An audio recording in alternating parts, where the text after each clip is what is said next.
you are in a constant state of suffering because you're living in a paradigm of it is, not I am. I am is the state of consciousness. It is the observer. The observer is the being that realizes he is experiencing the creation of his mind. The it is the thing where you say I am and you define it with I am powerful, I am accepted, I am loved. See, the universe is creating your experiences through your beliefs, known and unknown. It's the subconscious mind. It's a frequency generator that forms waves in the field through the DNA that tell your cells to vibrate and transform matter. That matter is a collective of a charge, and that charge holds your protons, neutrons together through quarks and gluons. So we form matter with our mind, and the universe in the I am state just as an observer, not judging experiences, realizing that every experience that happens is happening for you. So as an I am, all you are aware of is your breath. You're not judging experiences.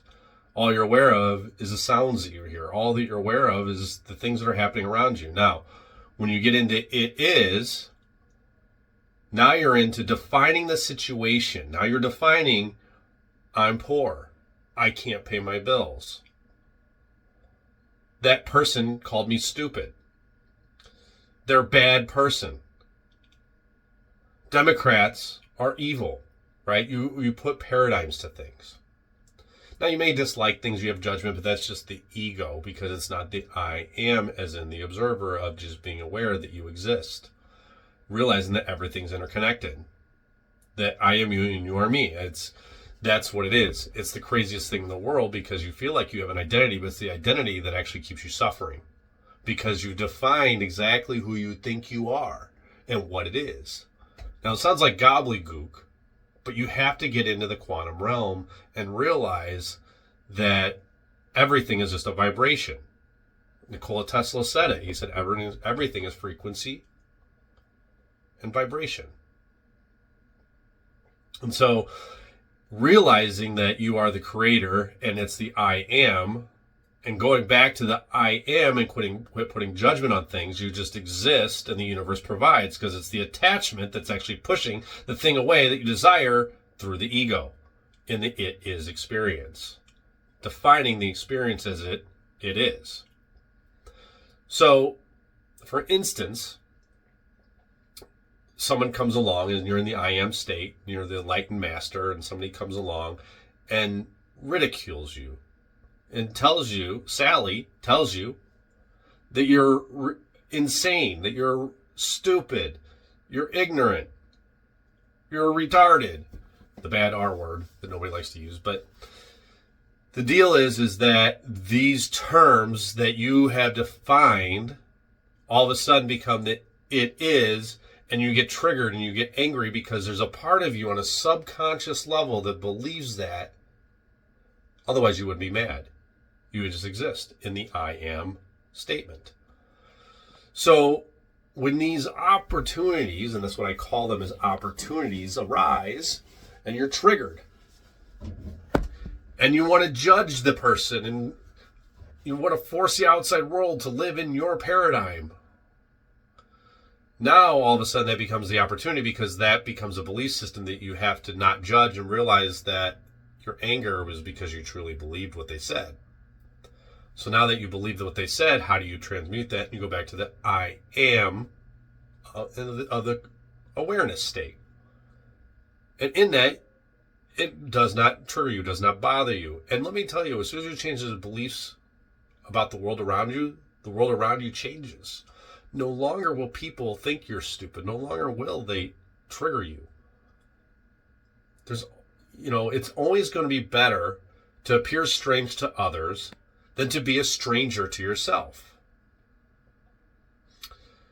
Because just because you're judged by others, called stupid, ridiculous, it's usually the case that the truth comes to fruition.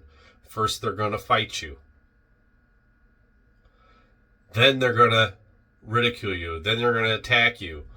And next thing you know, they accept it. And once they accept it, that's the new reality, and that's the power that you have within you, is to transform the world around you through your thoughts and beliefs. But it goes back to being I am. And don't put a definitive statement on it. You're stressed out because you're not living in I am. You're not being the observer anymore. That's all that this is the observe. To not be triggered by things and see. To learn to love yourself, because the true meaning of the universe is there is no meaning. There is no meaning in the universe. Nothing. Because you know what it is? You're creating it. So whatever it is you wish to see in the world, become that. That's all there is to do. And you're overcomplicating it by living in it is. And defining your terms. And that's where the stress comes from, is it is. It is hard. It is difficult. It is painful. You've defined it by living in it is. You know, if you listen to famous spiritual leaders, the power of now, Eckhart Tolle, that's what he's teaching you, is that I am. You're just the awareness. And as soon as you go to the ego and the it is state, life becomes challenging and life becomes hard, and there's healing to do. And the spiritual people are guilty of this like crazy. The spiritual people are some of the worst because they feel like they've gotten this, I am enlightened, I am awakened. And they're always on the journey looking for the special situation to occur to them to make them the enlightened master. When the whole thing is, all they ever do is live in I am. And they never had to brag about it if they were already there. They don't have to say, I'm enlightened. I read Power versus Force, and I'm at 1,000. Oh, I got to get there, right? I mean, it kind of ruins it for other people when you have this miraculous awakening. And then they're looking for that special instance, and they're doing psychedelics and everything else to get there. But the reality is you never had to do the psychedelics to get there. You just had to become I am. And you're looking for the special experience. Let me tell you, most people when they go through an awakening and they decide that they can just be the observer and live in the I am, it's not very sexy. It's just lessons in life. And that's all there is to experience, is lessons without judgment. And all of a sudden you become the I am, which is a static state of love, not being frustrated, anger, sad. And through that, then we can look at those painful experiences or those triggers that we have as gifts in strange wrapping paper to get to the awakening. Because someone who's always upset and mad and trying to control the outside world and having to achieve ultimate success to prove their value, they're an ego and they're in the it is. And though they may state to be enlightened and knowledgeable, are they? I don't know. I'm not judging it. Just I am. And I'm just living through the heart. And that's the whole goal. I am living through my heart as the observer. I listen to my breath. I know I'm breathing. I hear things around me. I see things that I'm forming. It's the ability, consciousness is the ability to respond without reacting. You can call it maturity, you can call it enlightenment, you can call it whatever you want to call it. People call the same thing different names, right? I talk about aerobic respiration and oxidative phosphorylation and redox. They're all the same thing. They're all sexy names for the same thing of how we take an oxygen current to carbon dioxide. And your mind is the thing that actually controls aerobic respiration or redox or oxidative phosphorylation. The same way, it's if the electrons are flowing because your mind is clear and in the I am state, you're taking oxygen current to carbon dioxide and there's life. Otherwise, you're resisting the flow of life in the it is, and you get oxidative damage. You're not making enough CO2, and you get a chronic illness, or you manifest in a vibrational frequency of a painful relationship to learn to love yourself, to live in I am. So when you're stressed out, you can do a session and we can transform the vibrational frequency within the cell, or don't repress it, internalize, or deny the situation. Observe it for what is. Go into the I am. And realize that there's a transformation that needs to begin there, because the panic and the worry and the strife that you're experiencing is because you chose not to be in the I am.